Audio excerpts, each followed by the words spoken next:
La question que se pose Bergson, c'est comment se fait-il que la morale, ça marche? Bref, comment ça se fait que les hommes qui vivent en société obéissent de facto à des normes morales qui sont des normes sociales et qui sont la plupart du temps aussi des normes religieuses.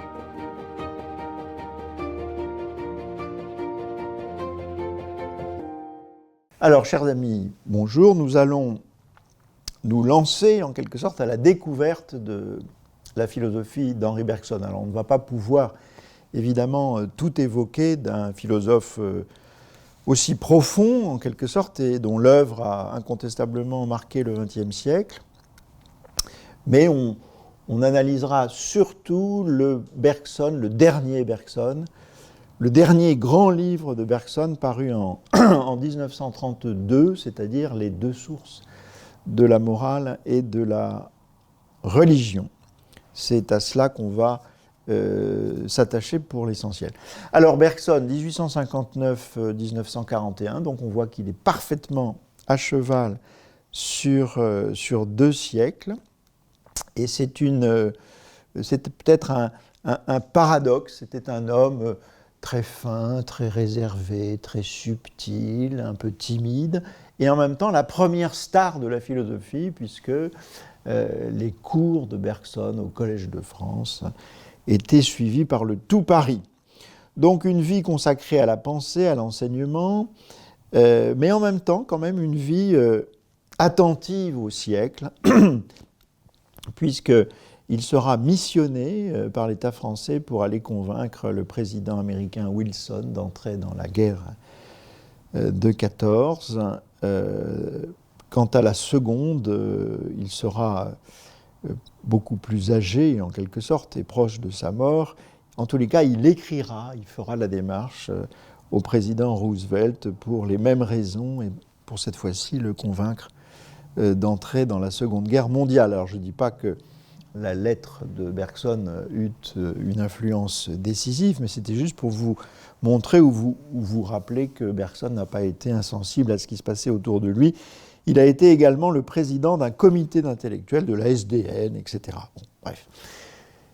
Quoi d'autre encore? Un juif passionnément français et qui s'est rapproché du christianisme, mais qui ne s'est jamais formellement converti au catholicisme. Et la chose est assez connue. Son testament émettait le souhait pour son enterrement de la présence d'un prêtre catholique, si c'était possible. Et encore une fois, il ne s'est pas converti pour des raisons sans doute plus profondes qu'on ne le pense, mais également pour ne pas se désolidariser de son peuple au moment où il subissait, puisqu'il est mort en 1941, une vague d'antisémitisme dont la force était absolument sans précédent. Voilà le paradoxe d'un philosophe entre la gloire et le mépris par un certain type de rationalisme et surtout par le marxisme triomphant qui a littéralement éclipsé Bergson après la Seconde Guerre mondiale. Et je vais essayer de vous montrer que si Bergson est né en 1859, s'il a connu la gloire de son temps, il a connu une immense éclipse par la suite, et je crois que Bergson est le philosophe ou un des grands philosophes du XXIe siècle. Vous m'avez bien entendu, et pas simplement du XXe siècle, et j'essaierai de vous en convaincre. Alors, on va travailler sur les deux sources de la morale et de la religion, ce qui, d'ailleurs, revient à travailler sur 2 types de morale et 2 types de religion. La morale close et la morale complète, d'un côté, la religion statique et la religion dynamique, avec cette idée que la morale close est articulée à la religion statique et que la morale complète est articulée à la religion dynamique. Quelques mots sur la méthode de Bergson et ce qui fait la grande différence entre la méthode bergsonienne et la méthode kantienne. Kant réfléchit aux conditions de possibilité a priori, comme on dit, c'est-à-dire indépendamment de l'expérience, d'une action possible par liberté. Une action possible par liberté, c'est comme ça que les philosophes parlent de la morale. Par liberté, c'est-à-dire une action qui ne soit pas purement et simplement le résultat d'un enchaînement causal de la nature dans laquelle nous sommes immergés, mais peut-être pas complètement, puisqu'il y a des actions possibles par liberté. Ce que Kant appelle la raison pratique, et non pas pragmatique. La raison pragmatique est une raison technique. L'impératif hypothétique, ce n'est pas l'impératif catégorique. Voilà. Si vous voulez faire une omelette, vous avez besoin de casser des œufs et d'avoir une poêle. Si tu veux, alors tu dois. Alors que l'impératif catégorique, c'est qu'effectivement, c'est une obligation interne, de telle sorte que je règle ma conduite selon une règle qui est généralisable. C'est-à-dire que si tout le monde applique la même règle, on peut dire que ça ménage nos libertés réciproques. Je renonce à voler autrui, autrui renonce à me voler, nous sommes d'accord sur la même règle et tout va bien. Il n'y a pas de contradiction, en quelque sorte. Alors, ce n'est pas du tout le genre de question que Bergson se pose. Bergson est beaucoup plus pragmatique, pour le coup. C'est un homme très sensible d'abord au développement des sciences, d'une manière générale, des sciences de la nature et des sciences humaines et sociales qui sont à son époque en train de se développer. Souvenez-vous qu'il a été un condisciple d'Émile Durkheim, qui est le grand fondateur de l'école française de sociologie, condisciple à l'école normale donc de Durkheim, ils sont de la même génération. Et puis Bergson a toujours été assez sensible à la tradition, comme on dit, empiriste. Sa mère est anglaise, n'est-ce pas ? Il parle couramment l'anglais, il connaît bien la culture anglaise, et sans doute que cela marque un petit peu son style philosophique. Bref, la question que se pose Bergson, c'est comment se fait-il que la morale, ça marche ? Non pas quelles sont les conditions de possibilité d'une action morale, qui est une question transcendantale, comme on dit, une question théorique, mais comment ça se fait que ça marche ? Bref, comment ça se fait que les hommes qui vivent en société obéissent de facto à des normes morales qui sont des normes sociales et qui sont la plupart du temps aussi des normes religieuses. Autrement dit, pour Bergson, de ce point de vue-là, comme pour les sociologues, le grand tout, la force qui s'impose à toutes les autres, pour les sciences sociales, Dieu, c'est la société. L'individu n'étant, et finalement, qu'une petite partie à l'intérieur d'un tout ou d'un grand organisme. Donc le but de la morale n'est pas de méditer à l'infini sur le bien et le mal, le but de la morale c'est de faire vouloir. Bref, le but de la philosophie pratique est un but pratique. La société agit par pression, par dressage. Le but c'est toujours de donner des habitudes, par des contraintes répétitives. Si on dit ça comme ça, on se dit « oh là là, c'est pas très sympathique », mais enfin bon, que font les sportifs ? Ils s'entraînent. Et le principe de l'entraînement, c'est la répétition, c'est la contrainte. Eh bien, la vie sociale est un système d'entraînement, de répétition et de contrainte pour que la vie sociale soit possible et que les individus puissent tant bien que mal, parfois très difficilement, parfois facilement, vivre les uns avec les autres. Autrement dit, la morale close, selon Bergson, c'est cette espèce de loi qui est celle du groupe et dans laquelle, finalement, le groupe s'exprime d'une manière quasiment instinctive. La morale close, c'est la préférence pour les siens, pour ceux qui me sont proches. Je cite Bergson. « Nos devoirs sociaux visant la cohésion sociale, bon gré, mal gré, il nous compose une attitude qui est celle de la discipline devant l'ennemi. On ne peut pas être plus clair. Il n'y a rien de tel pour faire cohésion que d'avoir un ennemi. La belle fraternité sportive, les grandes émotions fraternelles des derniers Jeux Olympiques, tout ça n'est possible que si on a des adversaires. Alors a fortiori, quand on a des ennemis. Autre citation de Bergson, « Entre la nation, si grande soit-elle, et l'humanité, il y a toute la distance, du fini à l'infini, du clos à l'ouvert. » Cette morale close donc le dedans et le dehors, ceux qui en font partie et ceux qui n'en font pas partie, mes proches et ceux qui ne me sont pas proches. Cette morale close va de pair avec ce qu'il appelle la religion statique, c'est-à-dire précisément une religion dont la fonction est essentiellement la cohérence, la cohésion sociale. Et de ce point de vue-là, morale et religion ont une relation à peu près fusionnelle. Alors, on est obligé d'aller bien vite sur un vaste sujet. Les grandes fonctions, on pourrait presque dire qu'il y en a deux pour Bergson, même si la deuxième se subdivise. La conservation sociale, on l'a déjà vu, le groupe doit se défendre pour maintenir son unité par rapport à ce qui n'est pas lui et par rapport aux autres qui peuvent être des ennemis. Et d'autre part, une des grandes fonctions de la religion, et tout le monde est à peu près d'accord là-dessus, c'est une réaction défensive contre la mort. Et de deux manières, c'est-à-dire que les morts sont encore là, dans le monde invisible, les ancêtres sont présents, il y a un culte naturel pour les ancêtres, et il y a aussi, individuellement, la présence d'un souffle non mortel dans le corps mortel. Et les modalités de la religion, dans son déploiement historique et immense sur le plan spatial, c'est la superstition, la magie, la mythologie, la fabulation.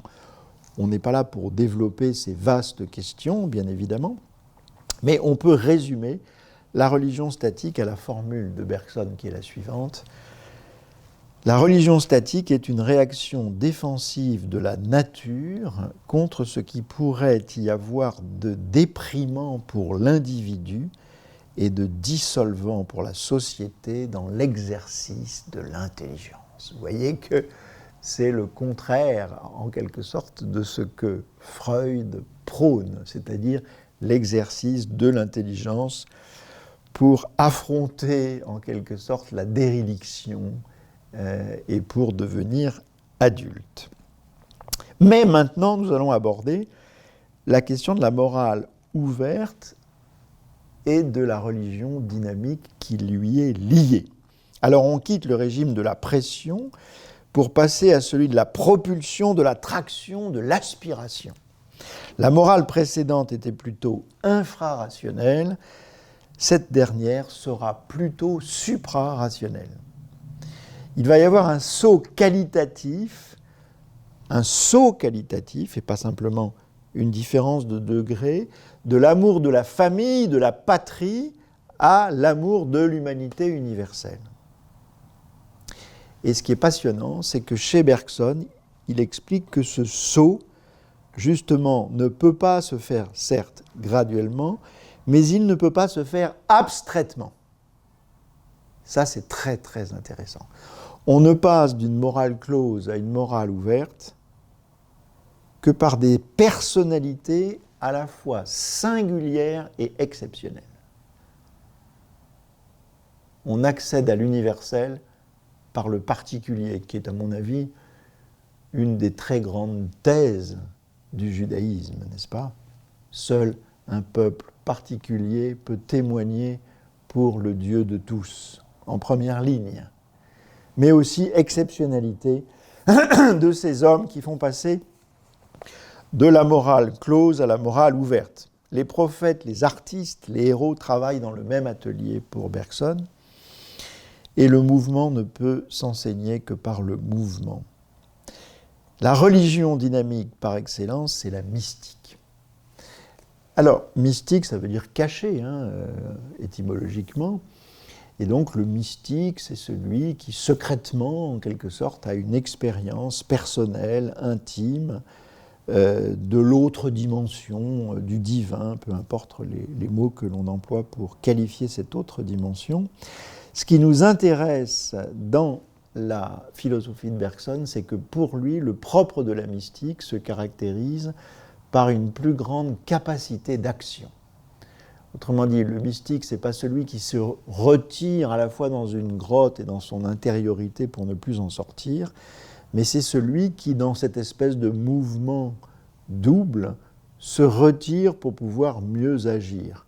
On peut aussi résumer ça, c'est une formule assez connue, on peut se disputer ou discuter sur les auteurs de cette formule qu'on trouve chez plusieurs auteurs.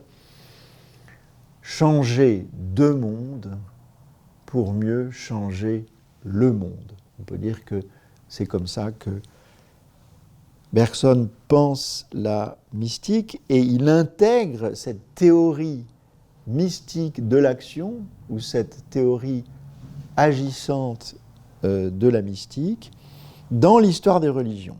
Pour Bergson, dans l'histoire de l'humanité, le premier assaut de la morale complète fut le prophétisme juif. Voilà ce qu'il dit. Rappelons-nous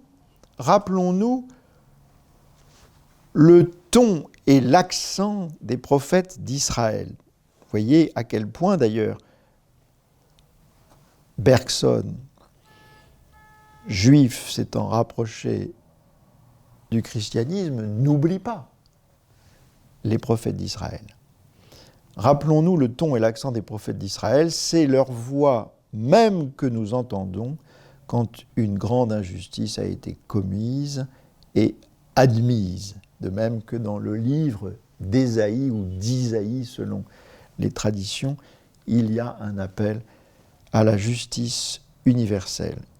Et bien évidemment, pour Bergson, c'est ensuite le christianisme qui va être l'aboutissement du mysticisme, qui est une prise de contact et par conséquent une coïncidence partielle avec l'effort créateur que manifeste la vie. C'est la définition, en quelque sorte, que donnerait ou que donne Bergson du Christ.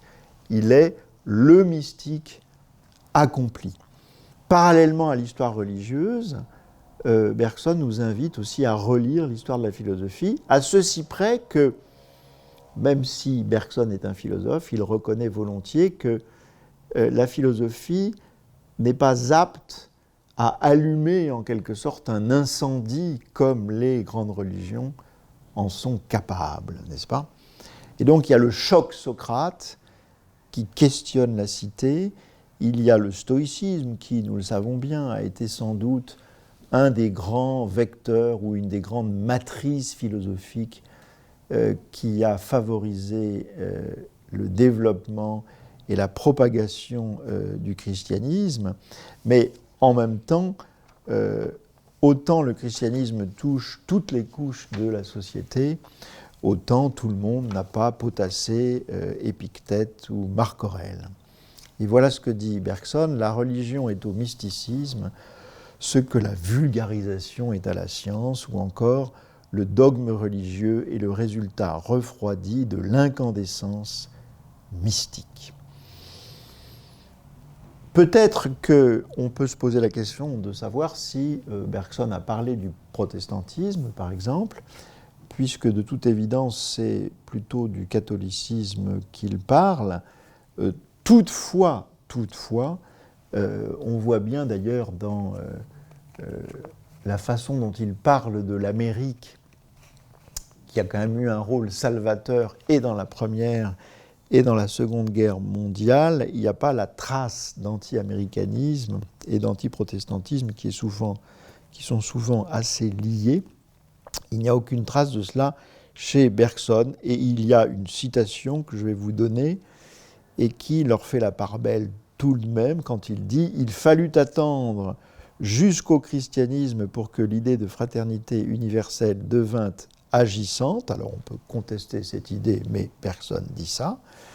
L'action fut bien lente avant que les droits de l'homme fussent proclamés par les puritains d'Amérique. Et donc, il donne, de ce point de vue-là, à une tradition protestante particulière, une position d'éclaireur. Je vous disais en introduction que Bergson, philosophe né en plein XIXe siècle, ayant connu la notoriété au XXe siècle, est un philosophe pour le XXIe siècle. J'en veux pour preuve ces 8 visions d'avenir qu'on trouve à la fin de son livre, Les 2 sources de la morale et de la religion, dans ces développements qui portent le titre mécanique et mystique ou mystique et mécanique. Alors voilà ces 8 visions d'avenir, vous méditerez vous-même si elles ont un côté visionnaire alors qu'on est en 1930. Et il a pensé son livre bien avant sa sortie en 1932. Première vision d'avenir, Bergson a l'intuition de la bombe atomique. Sans doute que dans les milieux scientifiques, on y pensait beaucoup déjà, n'est-ce pas, mais elle n'était pas encore au point. Et il imagine parfaitement le concept de dissuasion nucléaire, c'est-à-dire que quand bien même tu m'infligerais en quelque sorte une sorte de défaite, j'ai la capacité de t'infliger de tels dommages que ta victoire ne sera jamais une victoire. Il n'y aura plus de vainqueurs et de vaincus. À partir de cette arme terrible, il n'y aura que des vaincus, car malheureusement, cette arme ne signifie pas la fin de la guerre ou la continuation de la guerre parallèlement à cette arme atomique ou tout simplement avec d'autres moyens. C'est d'ailleurs ce qu'il dit. Malheureusement, je pense qu'il avait raison. Deuxième vision d'avenir, les tendances à la guerre sont indéracinables. De ce point de vue-là, lucidité glaçante de la part de Bergson, à la fois pour des raisons matérielles, de concurrence spatiale, économique, et intrinsèque à l'être humain lui-même. Troisième vision d'avenir, le développement de la technique n'entraîne pas la satisfaction, mais au contraire une insatisfaction grandissante. C'est une idée d'une grande banalité, en quelque sorte, mais qui n'a pas toujours été absolument banale, même si on ne peut pas ne pas reconnaître les bienfaits du développement technique, mais qui engendre cette fameuse course en avant et qui fait naître de nouveaux besoins qui n'ont rien de tout à fait nécessaire. Quatrièmement, une vision surprenante quant à l'évolution des relations entre les hommes et les femmes. Je vous donne la citation. Il n'y aura plus de plaisir à tant aimer le plaisir. La femme hâtera la venue de ce moment dans la mesure où elle voudra réellement, sincèrement, devenir l'égale de l'homme.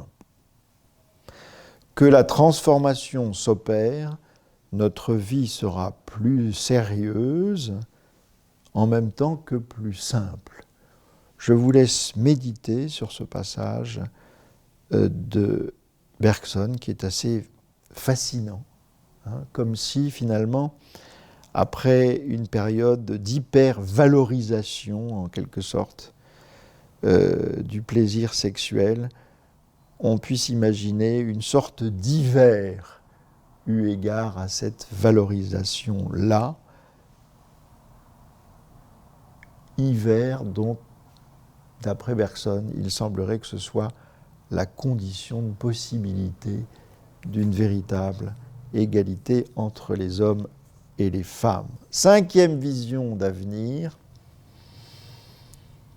manger d'une manière plus naturelle, curieux éloge de la part de Bergson du cru par rapport au cuit, avec cette idée que nous avons gardé une certaine aptitude physiologique eu égard au temps très long pendant lesquels effectivement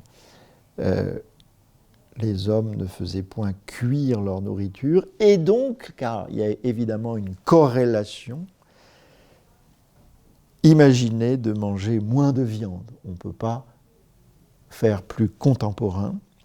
6e vision d'avenir, l'automobile, qui est le désir de l'homme moderne par excellence, c'est très utile, mais on finira par s'en désintéresser complètement, dit Bergson en 1932. Alors là, on vit un paradoxe, c'est-à-dire que dans nos grandes villes, plus personne n'a de voiture.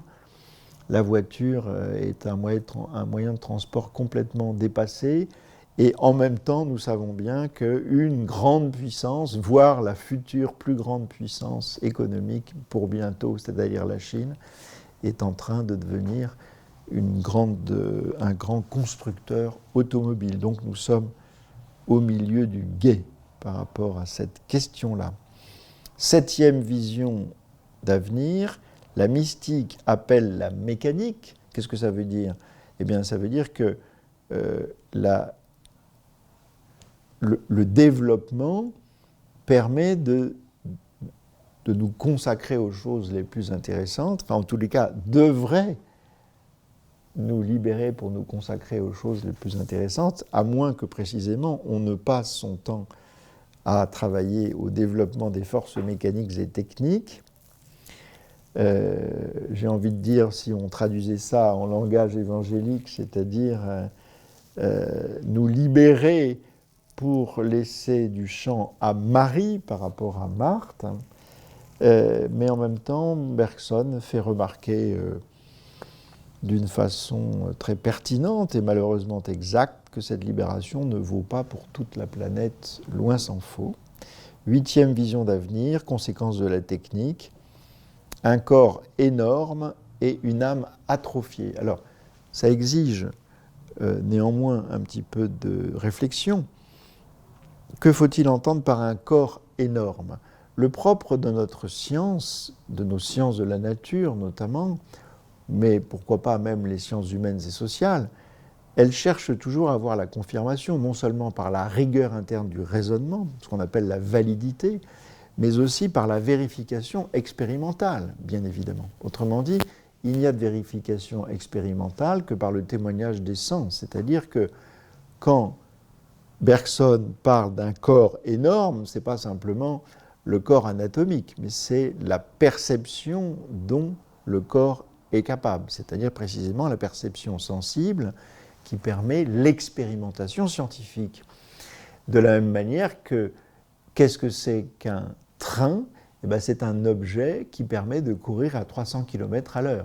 On voit bien que c'est le développement, c'est le prolongement de notre corps, ou bien l'avion nous permet de voler comme un oiseau, ce que, bien entendu, nous ne savons pas faire avec notre corps ordinaire. Et c'est là que Bergson place le coup, si j'ose dire, du supplément d'âme, qu'on comprend mal. Ce n'est pas une petite fumée ridicule pour nature fragile, le supplément d'âme dont parle Bergson, mais il veut dire que si tout notre temps, toute notre énergie, toute notre attention, tout notre argent, toute notre vie est concentrée dans le développement des sciences et des techniques, eh bien alors on est dans cette situation d'un corps atrophié, d'un corps énorme avec une âme atrophiée précisément. Donc le supplément d'âme, ce n'est pas un enjeu de salon, c'est véritablement un enjeu de civilisation. Alors, pour conclure sur notre ami Bergson, être religieux, c'est sans doute se souvenir, avoir conscience de la valeur de la tradition ou des traditions, mais c'est surtout aplanir les sentiers du royaume à venir, et qui est toujours à venir, n'est-ce pas ? En ce sens-là, me vient à l'idée de faire le commentaire suivant, c'est-à-dire qu'au fond, Bergson est fidèle au messianisme juif. Et le messianisme juif, c'est cette idée que le Messie est toujours à venir, il y a toujours une progression possible. Alors vous allez me dire, oui, mais justement, le propre du christianisme, c'est de penser que le Messie est venu. Peut-être, mais on peut lire dans l'évangile de Jean 14, 12, « En vérité, je vous le dis, celui qui croit en moi fera aussi les œuvres que je fais, et il en fera de plus grandes, parce que je m'en vais vers le Père. » Donc vous voyez que Jésus lui-même partage ce messianisme-là d'un progrès toujours possible et qui continue en quelque sorte. Et à ma connaissance, Jésus de Nazareth ne s'est jamais converti au christianisme.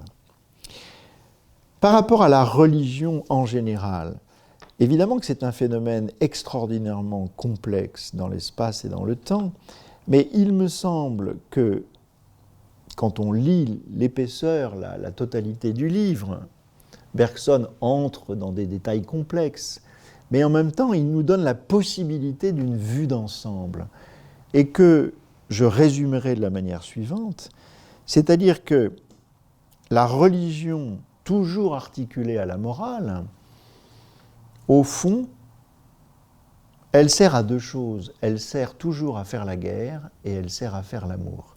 Et les deux sont même un peu liés. Elle sert à faire la guerre, c'est-à-dire que c'est une fonction de protection contre l'extérieur, contre l'ennemi toujours possible, et c'est évidemment aussi une fonction de dépassement et une fonction d'amour, de mystique accomplie selon Bergson. Mais Bergson nous fait comprendre également, dans son livre, qu'il ne peut pas y avoir autre chose sur la Terre, en tous les cas depuis une certaine époque, qu'une religion mixte, en quelque sorte. C'est-à-dire une cohabitation entre les deux sources, entre celle qui préserve l'identité du groupe et celle qui la dépasse. Et je ne peux pas m'empêcher de penser qu'on peut se représenter, je sais